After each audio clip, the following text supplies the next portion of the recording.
Forum কেন্দ্রীয় কমিটির পক্ষ থেকে আন্তরিক শুভেচ্ছা ও ধন্যবাদ জানাচ্ছি। প্রিয় সাংবাদিক বন্ধুগণ, নিশ্চয় আপনারা অবগত আছেন, বিগত 12 অক্টোবর 2025 ইংরেজি থেকে দেশের এমপিওভুক্ত বেসরকারি শিক্ষক কর্মচারীরা তাদের ন্যায্য যৌক্তিক দাবি আদায়ের লক্ষ্যে আন্দোলন করে আসছে। চলমান আন্দোলনে শিক্ষার 97% দায়িত্ব পালনকারী শিক্ষক শিক্ষিকা বৃন্দ অংশগ্রহণ করায় শিক্ষা ব্যবস্থা স্থবির হয়ে পড়েছে। শিক্ষাবর্ষের শেষ পর্যায়ে এসে এমন অচলাবস্থায় শিক্ষা ব্যবস্থা হুমকির মধ্যে পড়বে নিঃসন্দেহে। প্রিয় সাংবাদিক বন্ধুগণ, কেন এমন পরিস্থিতির উদ্ভব হলো? বিগত 54 বছর এমপিওভুক্ত শিক্ষকরা চরম বৈষম্যের শিকার। 1980 সাল থেকে সর্বপ্রথম জাতীয় বেতন স্কেলের আওতায় এসে এমপিওভুক্ত শিক্ষক কর্মচারীরা বিভিন্ন সময়ে 50% থেকে বেতন শুরু করে বর্তমানে 100% বেতন ভাতা সরকারি কোষাগার থেকে প্রদান করা হয়। কিন্তু দুঃখজনক হলেও সত্য, 54 বছরে বৃদ্ধি পেয়ে শিক্ষকদের মাত্র 1000 টাকা বাড়ি ভাড়া, 500 টাকা চিকিৎসা ভাতা ও 50% উৎসব ভাতা প্রদান করা হয়। অন্যদিকে কর্মচারীরাও অনুরূপ সুযোগ সুবিধা পেয়ে থাকেন। এমপিওভুক্ত শিক্ষক কর্মচারীদের উৎসব ভাতা, বাড়ি ভাড়া ও চিকিৎসা ভাতা নিয়ে দস্তুর মতো বিগত 54 বছরে তুগলকি কাণ্ড চলে আসছে।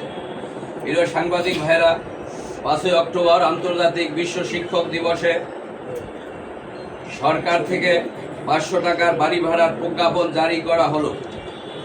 500 টাকা বাড়ি ভাড়া বৃদ্ধি সরকারি হাস্যকর সিদ্ধান্তে দেশের এমপিওভুক্ত 5.5 লাখ শিক্ষক কর্মচারী বিষয়টিকে অপমানজনক ও শিক্ষক সমাজের সাথে নিষ্ঠুর তামাশা বলে উল্লেখ করে কঠোর কর্মসূচি নিয়ে মাঠে নামার ঘোষণা দেয়। জাতীয় শিক্ষক ফোরাম এদেশের সর্বশ্রেণীর শিক্ষকদের প্রতিনিধিত্বশীল একটি শিক্ষক সংগঠন হিসাবে 12 অক্টোবর 2025 এর পূর্ব থেকেই চলমান আন্দোলনের সাথে নৈতিক সমর্থন করে এবং সারা দেশে কর্মবিরতি অবস্থান সহ সকল কর্মসূচিতে সংহতি প্রকাশ করে আসছে। ফলশ্রুতিতে এবছরের শিক্ষক আন্দোলন সার্বজনীন শিক্ষক আন্দোলনে পরিণত হয়েছে। জাতীয় শিক্ষক ফোরাম মনে করে, বিশ্ব শিক্ষক দিবসের মতো একটি গুরুত্বপূর্ণ দিবসে অবিবেচনা প্রসূত 500 টাকা বাড়ি ভাড়া বাড়ানোর প্রজ্ঞাপন শিক্ষক আন্দোলনকে উস্কে দিয়েছে। শিক্ষা প্রশাসনে ঘাপটি মেরে থাকা কিছু ফেজিবাদের দোসর ও প্রেতাত্মা এখনও কলকাঠি নাড়ছে। রিমোট কন্ট্রোলের মাধ্যমে শিক্ষকদের আন্দোলনে ঠেলে দিয়ে দেশকে অস্থিতিশীল করার ষড়যন্ত্র করছে, এমন আশঙ্কাও জাতীয় শিক্ষক ফোরাম উড়িয়ে দিচ্ছে না। অন্তর্বর্তী সরকারকে বেকায়দায় ফেলতেই অত্যন্ত পরিকল্পিতভাবে হাস্যকর ঘোষণা দেওয়া হয়েছে। প্রিয় সাংবাদিক বন্ধুগণ, 54 বছরের চলে আসা জঞ্জাল ও বৈষম্য দূরীকরণের লক্ষ্যে গোটা বিরোধী আন্দোলন শুরু হয়ে 2000-এর অধিক ছাত্র জনতা শহীদ ও 30,000 মানুষ হাত পা চোখ হারিয়ে গণ অভ্যুত্থান সফল করেছে।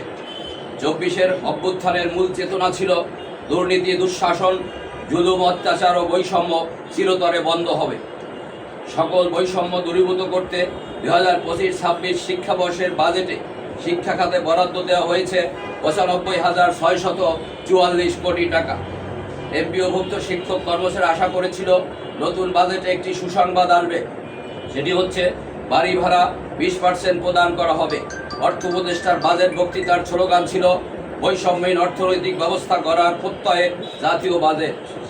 অর্থ উপদেষ্টার বাজেট বক্তৃতার 95,644 কোটি টাকা বরাদ্দ থেকে বিশেষভাবে বাড়ি ভাড়া 20% প্রদান ছিল খুবই যৌক্তিক এবং শিক্ষক সংগঠনগুলোর শিক্ষক সমাজের দীর্ঘদিনের দাবি ছিল এটি। কিন্তু আমলাতান্ত্রিক জটিলতা সৃষ্টি করে শিক্ষকদের দীর্ঘদিনের প্রাণের যৌক্তিক দাবির সাথে তামাশা করা হয়েছে।